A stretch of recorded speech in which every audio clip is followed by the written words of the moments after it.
Donna Bush with your CID TV News Brief on this Thursday. Now, the first session of the 2021 sitting of Parliament continued on Thursday morning.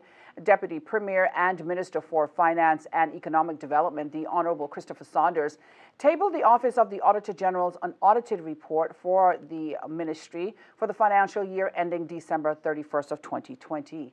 An unqualified opinion signifies that the information contained in the financial statements is accurate and can be relied upon. As shown on pages 10 and 11 of the annual report, during the 12-month period ending 31st of December 2020, the ministry comprised of 155 staff members, of which 137, or 88%, were Caymanian. 68% of the staff were female, and the majority of the staff was 41 years and older.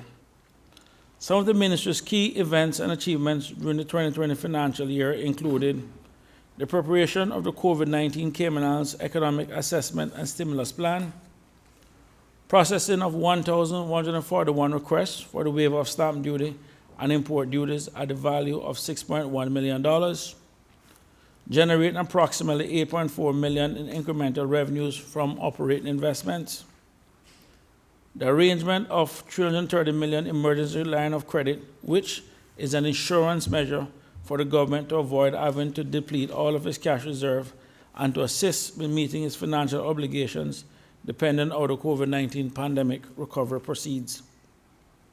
Other achievements also include preparing the ministry's 2021 to 2025 strategic plan, conducting workshops on procurement principles and ethics, as well as the Cayman Islands electronic procurement portal, Bonfire, delivering 97.6% letter mail on time, and arranging a government guaranteed loan scheme for medium and large-sized businesses, which is a loan scheme to assist medium and large-sized businesses in dealing with the financial hardships of the COVID-19 pandemic. Mr. Speaker, the statement of executive financial transactions shows that, on behalf of the Cabinet, the ministry collected $44.8 million in executive revenues, which was $15.6 million below budget. The primary reasons for the underachievement were due to: 1, cruise ship departure tax being under budget by $8.7 million due to the COVID-19 pandemic and borders being closed. 2, environmental protection fund fees being under budget by $4.4 million due to COVID-19 pandemic and borders being closed. 3, debit transaction fees being under budget $363,000 due to a decline in economic activity as a result of border closures, lockdown, and a decline in the population at that time. Now, remember, you can watch today's proceedings on demand on our YouTube channel. Meantime, Parliament continues on Friday morning at 10 a.m. You can watch it live right here on CIG Television and on our YouTube channel and other social media pages.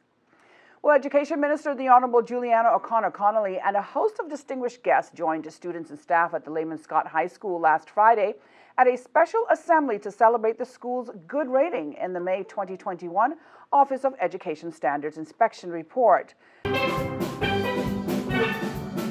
Students entertained invited guests, fellow students and teachers through dance and playing of the steel pans, and a highlight video featuring the school was also watched by everyone in attendance.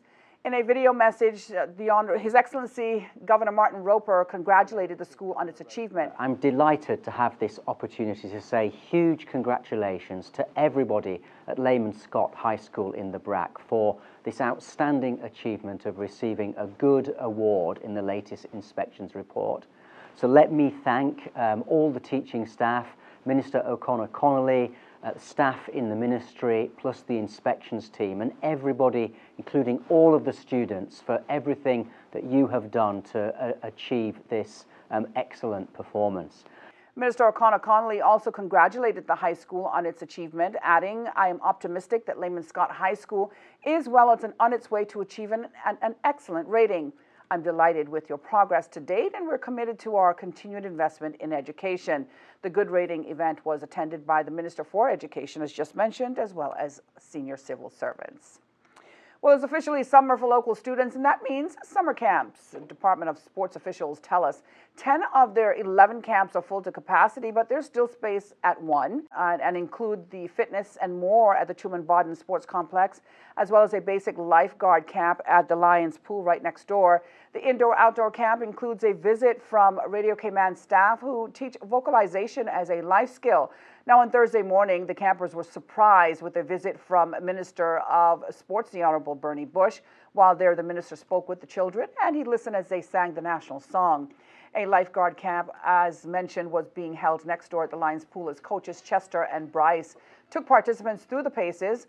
The one camp with spaces left for the summer is the Northside East End football camp, which still has spaces just mentioned. If you want to get your child or children registered, you can contact the sports department at 949-7082 or email sports.gov.ky. Taking a look at the forecast now, the high temperature reached a high of 89 degrees, a low of 77. We can expect partly cloudy skies with a 30% chance of showers. Winds are from the east or northeast at 10 to 15 knots. Sea conditions are slight to moderate with wave heights of 2 to 4 feet. Now, the synopsis calls for moderate easterly winds and seas which will continue across the Cayman Islands area for the next 24 hours. It's all in association with a ridge over the Caribbean region. A reminder that you can find the latest in local weather conditions online at weather.gov.ky. That's it for today's news brief here on CIG Television. I'm Donna Bush. As always, thanking you for being here with us, and I invite you back here again tomorrow. Until then, be safe and have a great night.